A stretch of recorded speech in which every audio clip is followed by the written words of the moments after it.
मेरे साथ वो कहावत बिल्कुल फिट बैठ गई कि सिर मुंडाते ही ओले पड़े। इस बार मैंने तय किया कि कुछ प्लांटेशन करते हैं, कुछ सब्जियों की खेती करते हैं रामगढ़ में। और मैंने खेत तैयार करवाए, ये देख सकते हैं आप। खेत तैयार करवाने के बाद फिर मैंने सब्जी के लिए सबसे अच्छा लगा मुझे मटर, कि मटर से शुरुआत करते हैं। तो हुआ यूँ कि जनवरी तक इतनी ज़्यादा ठंड थी कि मटर जर्मिनेट ही नहीं हो सकती थी। और फरवरी फर्स्ट वीक में फिर मटर बोई, और तब कुछ पूर्वानुमान था कि बारिश होगी 15 जनवरी के आसपास, 15 फरवरी के आसपास। लेकिन बारिश नहीं हुई और सारी मटर किसी तरह से पानी डाल डाल के वो जम तो गई है, लेकिन बढ़ नहीं पा रही है, क्योंकि इस साल पूरा सीजन सूखा चला जा रहा है। जनवरी में उम्मीद थी बारिश की, बर्फबारी की, नहीं हुई।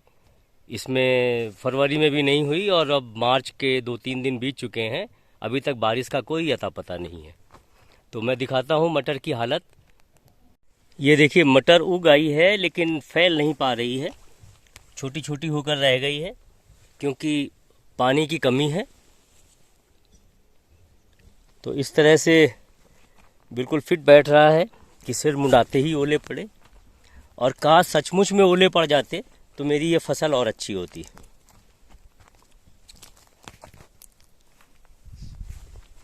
छोटी छोटी है मटर।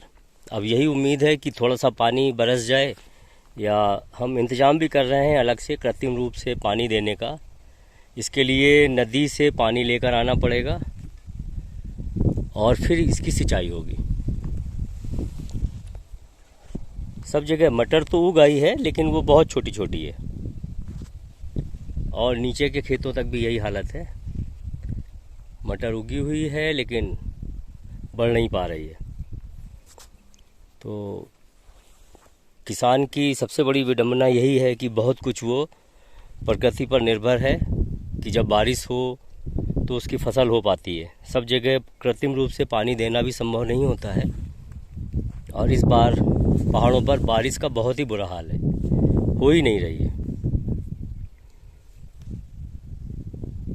कृषि को लेकर मेरी पहले से ही धारणा है कि बहुत प्रॉफिट वाला बिजनेस नहीं है, और किसानों को लेकर भी मेरी हमदर्दी इसीलिए है कि वो जितनी मेहनत करते हैं उतना उन्हें मिल नहीं पाता है। अब ये मजबूरी में ही है कि किसान को और कोई अगर नौकरी नहीं मिलती है, व्यापार नहीं कर सकता है, तो खेती कर रहा है। लेकिन हालात बहुत ही विषम, बहुत ही मुश्किल। दिन रात की मेहनत के बाद उसे इतना कुछ नहीं मिल पाता है कि कहीं से भी संपन्नता की झलक दिखाई दे। फिर भी यहाँ पर खेती करने का फैसला इसीलिए लिया कि इस समय कम से कम जीविकोपार्जन के लिए मेरे पास समस्या नहीं है। तो बहुत कुछ ये शौकिया तौर पर भी है और कुछ प्रयोग भी कर रहे हैं। इसको लेकर मैं खेती की तरफ उन्मुख हुआ। 20 साल मैंने ग्रामीण बैंक में जॉब की है, तो किसानों की स्थिति को बड़े नज़दीक से देखा है। खुद भी किसान परिवार से हूँ, वो भी मैंने देखा है।